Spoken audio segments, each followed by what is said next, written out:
Hi guys, welcome to my YouTube channel English Abhimanyu. मैं पिछले class में आप लोगों को by using adjective clause synthesis बताया और आप लोगों ने उसे बहुत सम्मान दिया और मेरे इस चैनल में आप लोगों का स्वागत है। मैं अब अगले क्लास में मतलब आज के क्लास में मैं एडवर्ब क्लास के द्वारा एक कॉम्प्लेक्स सेंटेंस बनवाऊंगा। तो इसमें ये देखना है, मैंने ये लिखा हुआ है, देख लीजिए कि by using adverb class. By using adverb class में यहाँ पर ध्यान देने योग्य बातें हैं कि एडवर्ब क्लास का प्रयोग हम कहाँ करते हैं। तो जब एडवर्ब क्लास का प्रयोग टाइम वाले कंजक्शंस आए, नहीं टाइम के लिए किया जाता है, प्लेस के लिए किया जाता है। प्लेस का मतलब स्थान के लिए, रीजन के लिए, कंडीशन के लिए, कंपैरिजन के लिए, कंट्रास्ट के लिए, रिजल्ट के लिए, पर्पज के लिए और मैनर को प्रकट करने वाले वाक्यों में जो है प्रयुक्त किया जाता है। और इनके द्वारा जो भी कंजक्शंस हैं, दो या दो से अधिक साधारण वाक्यों को जोड़कर एक कॉम्प्लेक्स बनाया जाता है। यहाँ पर देखा जाए तो मैंने पहली हेडिंग दिया है by using time. By using time यानी टाइम वाले कंजक्शंस कौन कौन है जिनके द्वारा हम एक कॉम्प्लेक्स सेंटेंस बना सकते हैं।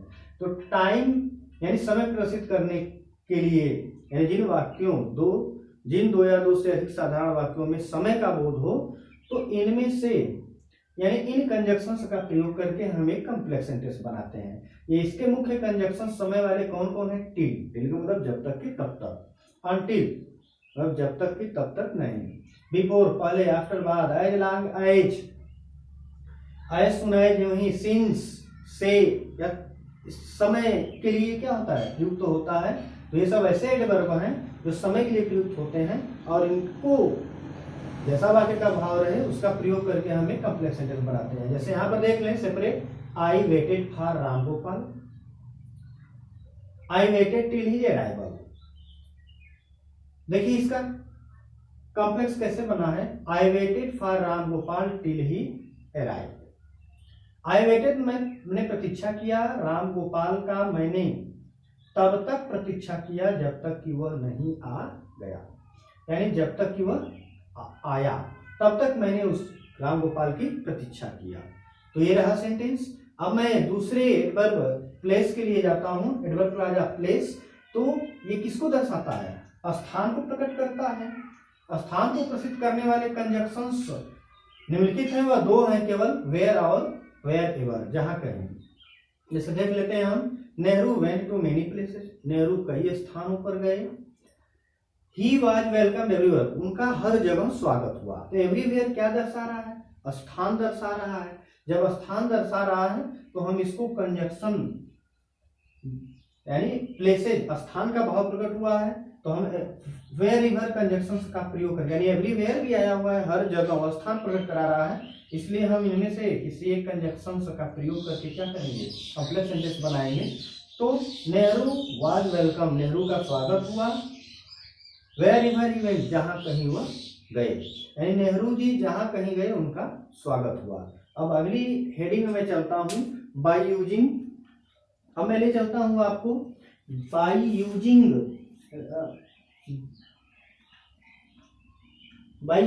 रीजन। अब रीजन वाले वाक्यों को देखा जाए जिसमें कारण प्रकट हो, कोई कारण हो, तो उनको हम किन कंजक्शंस के द्वारा प्रकट करते हैं। तो देख लीजिए, एक एक लाइन का है, केवल एक एक लाइन ही समझना है आप। यहां मैं लिख देता हूं बाय यूजिंग रीजन। रीजन में होता क्या है, कारण वाले वाक्य। जब दो या दो से अधिक साधारण वाक्य इसमें रीजन प्रकट हो तो उनको हम क्या करते हैं, बिकाज करते हैं। कौन सा कंजक्शन रीजन वाले में हम प्रयुक्त करते हैं, तो रीजन वाले में जो है हम आपका जो है बिकाज, सिंस, एज का प्रयोग करते हैं। किसका प्रयोग करते हैं, बिकाज, सिंस, एज, इन कंजक्शंस का प्रयोग करके हमें कॉम्प्लेक्स सेंटेंस बनाते हैं। जैसे सेपरेट में हम जाते हैं, सेपरेट का मतलब अलग अलग साधारण वाक्य को हम लेते हैं और उसका एक कॉम्प्लेक्स बनाते हैं। तो आइए देखा जाए, यहाँ पर हम सेपरेट लेते हैं प्लेस के लिए, सॉरी रीजन के लिए। तो he is weak, I shall teach him. He is weak, वह कमजोर है, आई शैल टीच हिम। देखिए इस वाक्य से क्या पता चला है कि वह कमजोर है। आई शैल टीच हिम, मैं उसे पढ़ाऊंगा। वह कमजोर है यानी मैं उसे पढ़ाऊंगा क्योंकि वह कमजोर है। कारण दे रहा है ना, रीजन, कारण प्रकट हो रहा है यहाँ पर। तो हम यहाँ पर किसका प्रयोग कर सकते हैं, बिकॉज का, ठीक ना, एज का, इस तरह से। तो इसका कॉम्प्लेक्स क्या बन जाएगा, इसका देखिए कॉम्प्लेक्स सेंटेंस बन जाएगा आई shall teach him because, because से जोड़ दिया, ही इज वीक। वीक माने पढ़ने में कमजोर है, ये नहीं है कि शरीर से कमजोर है। तो गाइज यह जो है आपका शोइंग रीजन, यानी रीजन दिखा रहा है, इसलिए हम जो है इसका एक कॉम्प्लेक्स बनाए। अगला हेडिंग देता हूं मैं, बाय यूजिंग कंडीशन। कंडीशन करते हैं, कंडीशन का मतलब क्या होता है, शर्त प्रकट करने वाले वाक्य, शर्त प्रकट करने वाले वाक्य। यानी जब दो या दो से अधिक साधारण वाक्यों में शर्त प्रकट हो तो उन वहां पर हम किसका प्रयोग करते हैं, if, in case, if, in case, unless, किसका, अनलेस का, LESS, अनलेस इत्यादि कंजक्शंस का प्रयोग करके हम एक कॉम्प्लेक्स सेंटेंस बनाते हैं। जैसे यहां पर हम सेपरेट लिख लेते हैं, he comes, full stop, I shall teach him, I shall teach him. देख लीजिए यहां पर ही कम्स, यहां शर्त हो रही है, शर्त प्रकट हो रही है कि यदि वह आएगा तो मैं उसे पढ़ाऊंगा। और इतना ध्यान रखिएगा, यह एयरफोर्स में 1 नंबर दे के आपको जाएगा, क्योंकि इससे 1 नंबर आता है कंडीशनल सेंटेंस से, शर्त वाले वाक्यों से 1 नंबर आपको आएगा। देख लीजिए, एक वीडियो मैंने बताया भी था, आज भी बता दे रहा हूं मैं, कि इस पहला वाक्य शर्त वाला होगा तथा दूसरा कार्य वाला, और दोनों फ्यूचर फिर टेंस में आएंगे। हिंदी में दोनों फ्यूचर फिर टेंस में आएंगे, किंतु जब इसका अंग्रेजी में अनुवाद बनाते हैं तो शर्त वाले वाक्य का अनुवाद प्रेजेंट फिर टेंस में तथा कार्य वाले वाक्य का अनुवाद फ्यूचर फिर टेंस में बनता है। तो इसका हिंदी अर्थ निकल के आएगा, यदि वह आएगा तो मैं उसे पढ़ाऊंगा। इसका जो है कंबाइन हो जाएगा, तो शर्त प्रकट हो रही है, तो हम लिख सकते हैं इफ ही कम्स, इफ से हम जोड़ सकते हैं, if he comes comma I shall teach him. देख लीजिए, यदि वह आएगा तो मैं उसे पढ़ाऊंगा। इस तरह से क्या बन गया, आपका कॉम्प्लेक्स सेंटेंस बन गया। अब कंपैरिजन में चलता हूं, बाय यूजिंग कंपैरिजन। आइए देखिए, by using comparison,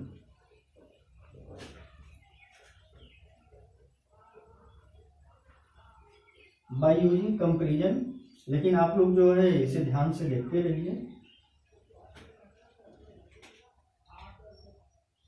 by using comparison, comparison का मतलब क्या होता है, तुलना, तुलना प्रकट करने वाले वाक्य।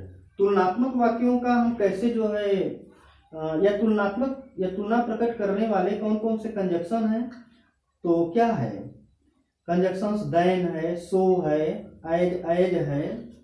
क्या क्या है कंजक्शंस इसके, देन है, सो है, एज है, ठीक, सो एज है। ये सब जो कंजक्शंस हैं यह किसको प्रकट करते हैं, यह तुलना को प्रकट करते हैं। कंपैरिजन का मतलब क्या होता है, तुलना। कंपैरिजन मीन्स तुलना। तो देन का चाहे सो का चाहे एज का चाहे सो एज का प्रयोग करके हम तुलना कर सकते हैं। तुलना जैसे सिंपली जानते हैं, simply is comparison between two different kinds of objects and the comparison word so like as is used there. तो वहां तुलना है, जैसे चंद्रमा मुख के समान आप हिंदी में पढ़े होंगे, उसी तरह से यहाँ पर क्या तुलना की जाती है। जैसे देख लीजिए कंपैरिजन में हम तुलना वाले वाक्य देते हैं, Sita is beautiful, Sarla is equally beautiful. Separate लेते हैं, Sita is beauty BEAUTIFUL beautiful. यहां भी लिखते हैं SARAL, Sarla is equally EQUALLY equally beautiful. Beautiful इसी का गाइज आपको कॉम्प्लेक्स बना देना है, तो क्या हो जाएगा, इसका कॉम्प्लेक्स सेंटेंस आप बनाए तुरंत। क्या होगा complex, Sarla is as beautiful as Sita is. क्या हो जाएगा, सरला क्या होगा, सरला इज एज ब्यूटीफुल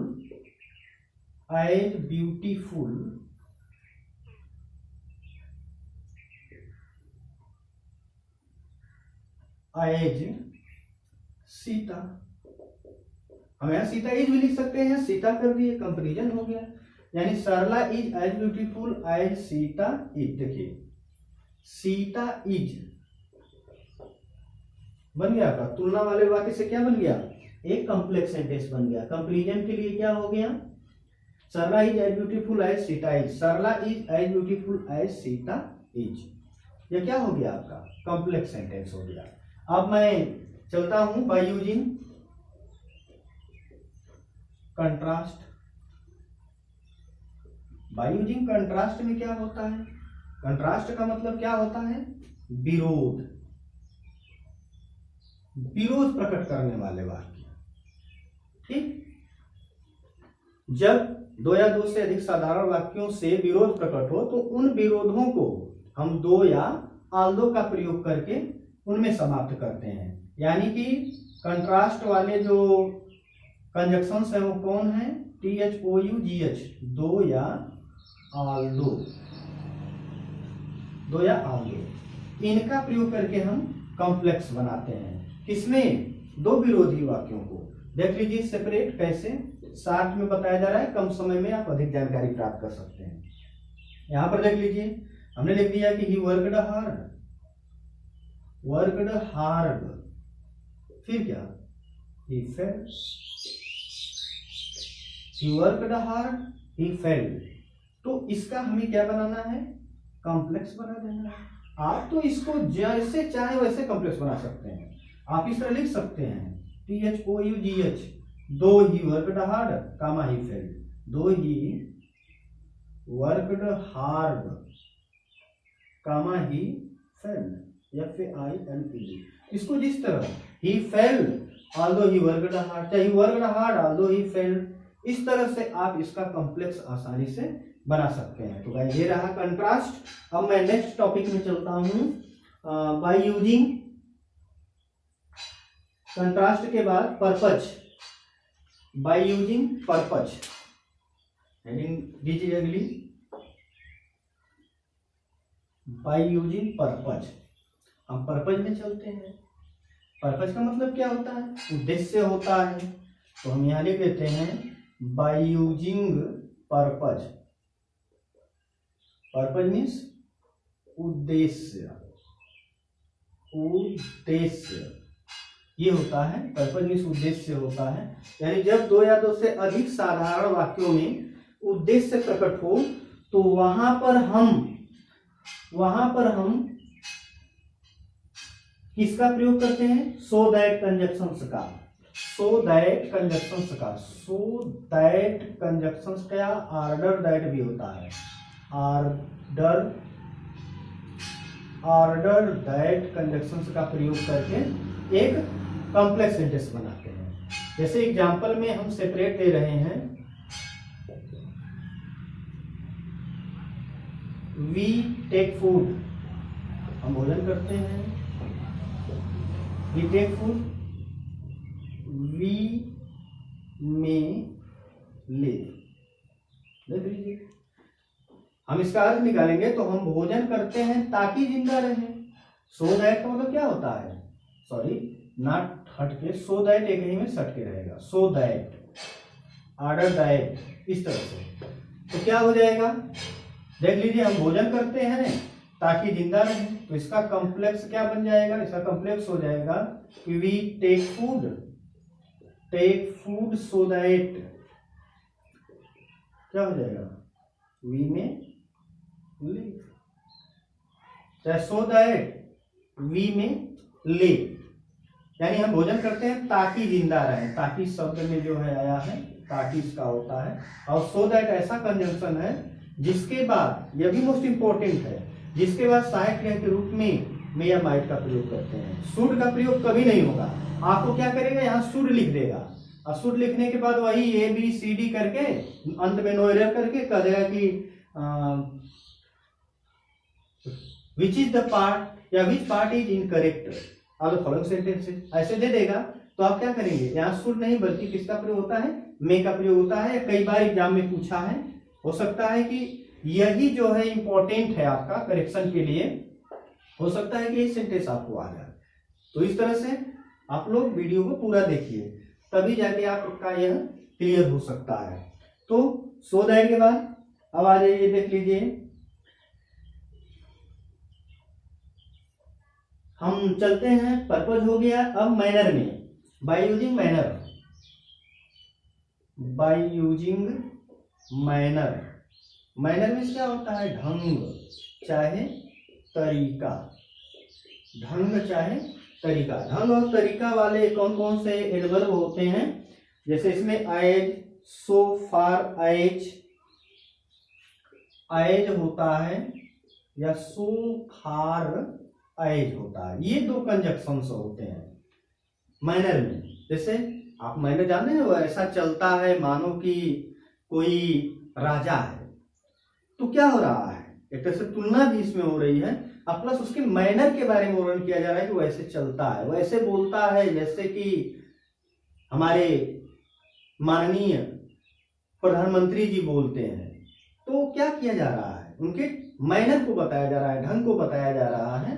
तो उसमें जो है मैनर वाले जो आपके एडवर्ब के कंजक्शंस हैं, एज और सो फार एज। तो इसमें मैं एक सेंटेंस लेता हूं मैनर वाले में, देखिए सेपरेट में, you have treated me in the certain way, क्या है guys, you have treated me in a certain way, full stop. अब मैं इस सेपरेट को एक सेंटेंस हुआ इसका, दूसरा सेंटेंस क्या हो जाएगा, देख लीजिए, आई will treat you in the same way, I will treat you in the same way, देख लीजिए, you have treated me in the certain way, यानी जिस तरह से तुम मेरे साथ व्यवहार करोगे उसी तरह से मैं भी तुम्हारे साथ व्यवहार करूंगा। यानी वो क्या व्यवहार किसको बता रहा है, मैनर को बता रहा है। तो यहाँ मैनर प्रकट हो रहा है, इसलिए इसका जो है कॉम्प्लेक्स क्या बन जाएगा, इसका कॉम्प्लेक्स बन जाएगा आपका कि I will treat you as you have treated me, क्या हो जाएगा, I will treat you as, as के बाद क्या, यू, यानी हम कर्ता को प्रकट करेंगे तो you have treated me, you have treated मी। ये रहा है आपका बाय यूजिंग मैनर के द्वारा कॉम्प्लेक्स सेंटेंस। तो मैंने हर एक तरह से एक एक एग्जांपल देकर आपको complex sentence by using adverb class को बताया, और इसके बाद मैं आपको जो है अगले वीडियो में बाय यूजिंग कोऑर्डिनेटिंग कंजक्शन यानी कंपाउंड सेंटेंस बनाना सिखाऊंगा। तब तक के लिए धन्यवाद।